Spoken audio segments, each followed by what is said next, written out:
சிவம் Sai academy, எங்கள் கனவு உங்களின் அரசு வேலை. அனைத்து மாணவர்களுக்கும் வணக்கம். இந்த வகுப்புல முதுமொழி காஞ்சி என்ற அறநூலில் கேட்கப்பட்ட டிஎன்பிஎஸ்சி வினாக்களை பார்க்க போறோம். இதுவரைக்கும் டிஎன்பிஎஸ்சியில் கேட்ட எல்லா வினாக்களும் இதில் இடம் பெற்றுள்ளது.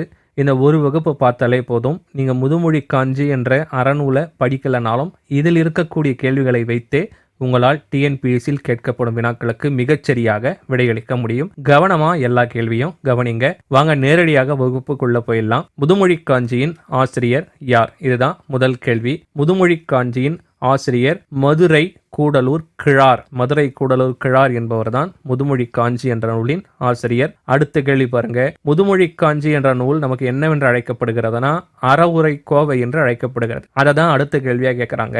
அறவுரை கோவை என்று அழைக்கப்படும் நூல் எது? முதுமொழி காஞ்சி. அறவுரை கோவை என்னும் நூலில் உள்ள அதிகாரங்களின் எண்ணிக்கை எத்தனைன்னு கேட்கிறாங்க. அறவுரை கோவை என்றாலும் முதுமொழி காஞ்சி என்றாலும் ஒண்ணுதான். மொத்தம் 100 அடிகளை கொண்டது.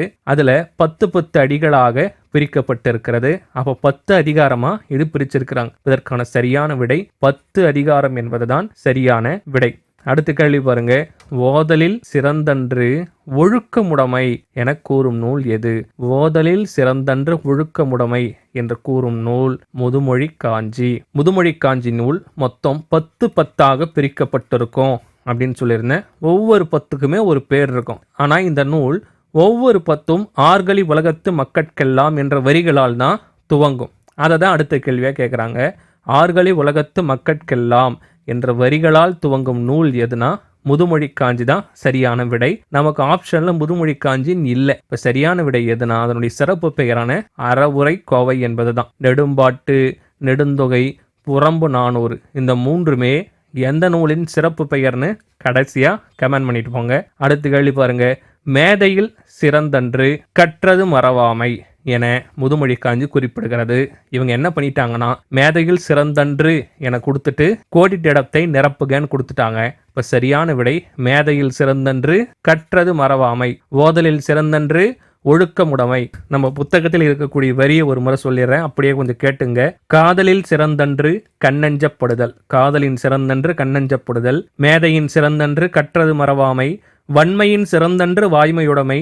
இளமையின் சிறந்தன்று மெய்ப்பினியின்மை. நலனுடை மையின் நாணச் சிறந்தன்று. குலனுடை மையின் கற்பு சிறந்தன்று. கற்றலின் கற்றாரை வழிபடுதல் சிறந்தன்று. செற்றாரை செருத்தலின் தன் செய்கை சிறந்தன்று என கொடுத்திருக்கிறாங்க. இப்ப வாய்மையுடைமைக்கு என்ன வரும்னா வன்மையின் சிறந்தன்று வாய்மையுடைமையின் என்று வரும். நீங்கள் கொடை செய்தலை விட வாய்மை உடையவராக இருத்தல் ரொம்ப ரொம்ப முக்கியம்.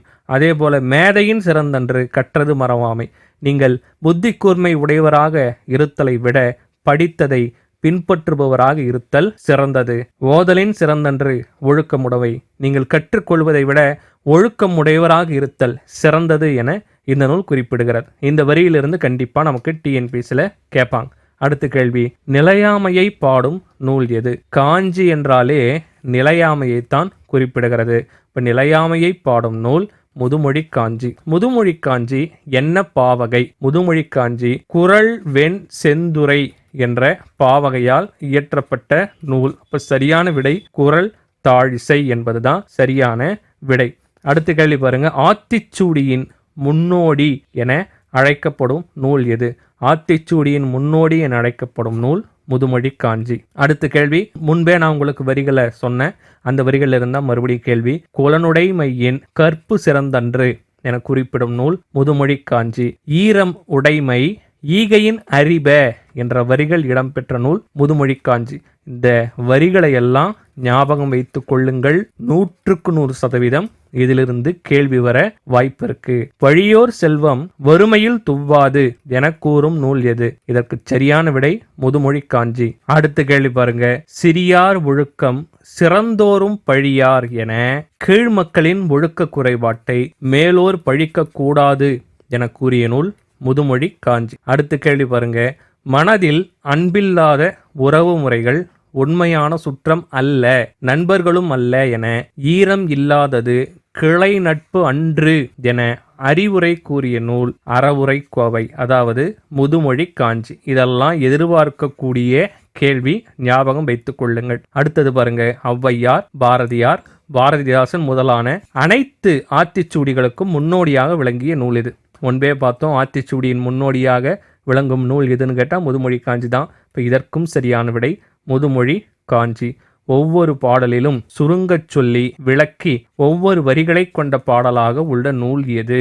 இங்கதான் நம்ம குழம்பிடுவோம். சுருங்கச் சொல்லி விளங்க வைப்பதில் வல்லவர் திருவள்ளுவர். அப்ப சுருங்கச் சொல்லி விளங்க வைக்கும் நூல் திருக்குறள்னு போற்றக்கூடாது. திருக்குறள் 2 அடி நூல், ஒவ்வொரு பாடலும் 2 அடியா இருக்கும். ஆனா ஒரே பாடலடியில ஒவ்வொரு கருத்தை கூறும் நூல் எதுனா முதுமொழி காஞ்சி. அதனாலதான் இது ஆத்திச்சூடியின் முன்னோடின்னு சொல்றோம். இப்ப கேள்வியை கூர்மையா கவனிங்க.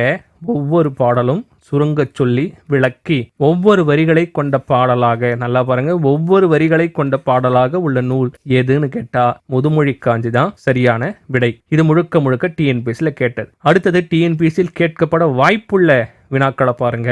உலகியல் உண்மைகளை தெளிவாக எடுத்து எம்பும் நூல் எது? உலகியல் உண்மைகளை தெளிவாக எடுத்து எம்பும் நூல் முதுமொழி காஞ்சி. புக்கில் இருக்கக்கூடிய லைன் கேட்கலாம். கீழ்கண்டவற்றில் எந்த நூல் குறள் வெண் செந்துரை யாப்பில் இயற்றப்பட்டது? குறள் தாழிசை என்றாலும் முதுமொழி காஞ்சி தான். குறள் வெண் செந்துரை என்றாலும் முதுமொழி காஞ்சி தான். அடுத்தது புத்தகத்தில் இருக்கக்கூடிய வரி கண்டிப்பா டிஎன்பிஎஸ்சில கேட்கலாம். எந்த நூல் கற்போரின் குற்றங்களை நீக்கி அறம் பொருள் இன்பங்களை அடைவதற்கான வழிமுறைகளை கூறி உலகியல் உண்மைகளை தெளிவாக எடுத்து எம்பும் என்று கேட்டால் முதுமொழி காஞ்சி. ரொம்ப ரொம்ப ரொம்ப முக்கியமான வரி. அப்படியே டிஎன்பிஎஸ்சில கேட்பாங்க. அடுத்த கேள்வி பாருங்க.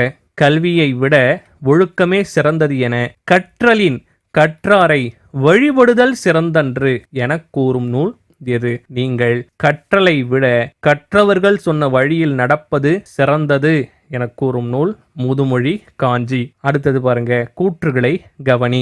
முதுமொழி என்பது மூத்தோர் சொல் என பொருள் கொள்ளப்படும், சரிதான். காஞ்சி என்பது மகளிரின் இடையணியை குறிக்கிறது, இதுவும் சரிதான். முதுமொழி காஞ்சி என்பதன் பொருள் மூத்தோர் சொல் பலவற்றை கோத்த கோவை, இதுவும் சரிதான். இப்போ 3 கூற்றுகளும் சரி. இப்போ தவறானதுக்கு எதுன்னு கேட்குறாங்க. இதுவற்றில் எதுவுமே தவறில்லை. இதிலிருந்து நம்ம இன்னொரு விஷயத்தை தெரிஞ்சுக்கலாம். தூய எழுத்து வழக்கு சொல் எதுனா கோத்த என்பது தான். கோர்த்த என்பது தூய எழுத்து வழக்கு சொல் அல்ல. இப்போ கோத்த என்பது தான் தூய எழுத்து வழக்கு சொல். இப்போ முதுமொழி காஞ்சி என்பதன் பொருள் மூத்தோர் சொல் பலவற்றை கோர்த்த என வரக்கூடாது, கோத்த என்றதான் வரணும். பலவற்றை கோத்த கோவை. ஸோ இந்த வகுப்புல முதுமொழி காஞ்சியில் கேட்கப்பட்ட டிஎன்பிஎஸ்சி வினாக்களை பார்த்துருக்கிறோம். இந்த 21 வினாக்களையும் முடித்தவங்க 21 வினாக்களும் முடிக்கப்பட்டதுன்னு போடுங்க. அது மட்டும் இல்லாமல் நெடும்பாட்டு நெடுந்தொகை புறம்ப 400 என்ற சிறப்பு பெயர் கொண்ட நூல்களின் பெயரையும் கமெண்ட் பண்ணிட்டு போங்க. அடுத்து ஒரு மிக மிக முக்கியமான ஒரு வகுப்பில் நான் உங்களை சந்திக்கிறேன். சிவம்ஸ் அகாடமியை ஃபாலோ பண்ணிகிட்டே இருங்க. நன்றி, வணக்கம்.